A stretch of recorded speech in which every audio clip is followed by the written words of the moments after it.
कति मिठो फल। जंगलमा त खाना कहिल्यै सकिँदैन। आज धेरै दाना जम्मा गर्नुपर्छ, भोलिको लागि राम्रो हुन्छ। ए सानो मुसा, ममिचीकै खाना पर्छौ। रुखमा फल धेरै छन्, मजाले खाऊ। साहा, तिमी रमाइलो गर्नुपर्छ।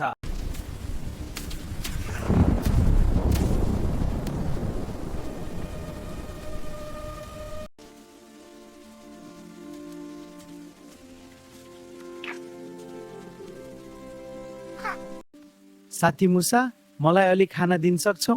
हुन्छ ल साथी, धेरै धन्यवाद। साथीलाई मद्दत गर्नु राम्रो कुरा हो। मजाले खाऊ। हो, धेरै राम्रो छ। आज मैले ठुलो पाठ सिकेँ। मेहनत सधैँ काम लाग्छ।